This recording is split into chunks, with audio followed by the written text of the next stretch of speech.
আপনি কি জানেন যে একটি পুরনো হিন্দু মন্দিরকে কেন্দ্র করে দুই দেশের মধ্যে ছড়িয়ে পড়ে রক্তাক্ত সংঘর্ষ? আজ জানবো থাইল্যান্ড ও কম্বোডিয়ার সেই ইতিহাস যেখানে ধর্ম রাজনীতি আর সীমান্ত জড়িয়ে ছিল এক জটিল খেলায়।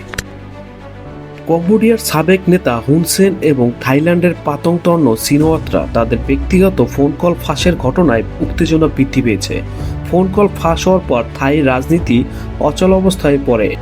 দক্ষিণ পূর্ব এশিয়ার দুটি প্রতিবেশী দেশ থাইল্যান্ড ও কম্বোডিয়া, আর ঠিক তাদের সীমান্তে অবস্থিত একটি প্রাচীন হিন্দু মন্দির, প্রহ বিহার মন্দির। এই মন্দির নির্মিত হয়েছিল খ্রিস্টীয় 1100 শতকে খেমার সাম্রাজ্যের শাসনামলে, কিন্তু ব্রিটিশ ও ফরাসি ঔপনিবেশিক যুগের সীমানা নির্ধারণের ভুল সিদ্ধান্ত এই মন্দিরকে করে তোলে বিবাদের কেন্দ্রবিন্দু।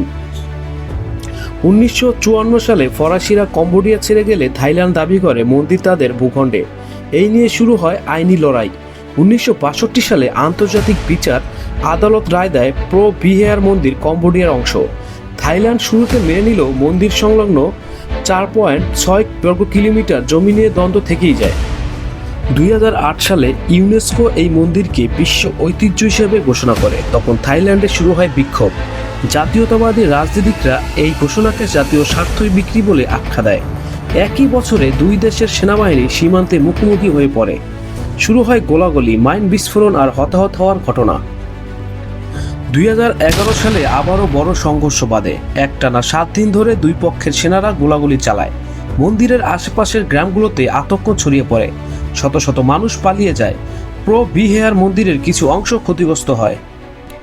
আন্তর্জাতিক চাপের মুখে থাইল্যান্ড ও কম্বোডিয়া যুদ্ধবিরতিতে সম্মত হয়। 2013 সালে আবারও আইসিজে রায় দেয় যে মন্দির এলাকা এবং এর আশপাশ কম্বোডিয়ার। এখন পরিস্থিতি শান্ত হলেও সেই পুরনো রক্তাক্ত ইতিহাস আজও দুই দেশের স্মৃতিতে রয়ে গেছে। 24 জুলাই 2025 থেকে এই সংঘর্ষ শুরু হয়েছে এবং এখন থেকে 3 দিন ধরে চলমান। অন্তত 33 জন নিহত, যার বেশিরভাগই বেসামরিক মানুষ। দুই পক্ষই একে অপরের ওপর ইনজুরিতে দায় চাপছে। কম্বোডিয়ার দাবি থাই সেনারা আগ্রাসন চালিয়েছে, আর থাইরা বলছে কম্বোডিয়ান সেনারা ট্রেড প্রদেশে ঢুকে গুলি চালিয়েছে। থাইল্যান্ডে 8টি জেলা জুড়ে যুদ্ধ জরুরি আইন ঘোষণা করেছে এবং সীমান্ত এলাকা বন্ধ করে দিয়েছে। একটি প্রাচীন মন্দির যেটা হতে পারত দুই দেশের বন্ধনের প্রতীক, সেটাই হয়ে উঠল যুদ্ধের কারণ। ইতিহাস কখনো ক্ষমা করে না, শুধু স্মরণ করিয়ে দেয় যুদ্ধ নয়, শান্তি শেষ সত্য। আপনি কি মনে করেন ঐতিহ্যগত স্থাপনার জন্য এভাবে রক্ত ঝরানো উচিত? মতামত কমেন্টে জানান। ভিডিওটি ভালো লাগলে লাইক দিন, শেয়ার করুন এবং আমাদের চ্যানেল সাবস্ক্রাইব করতে ভুলবেন না।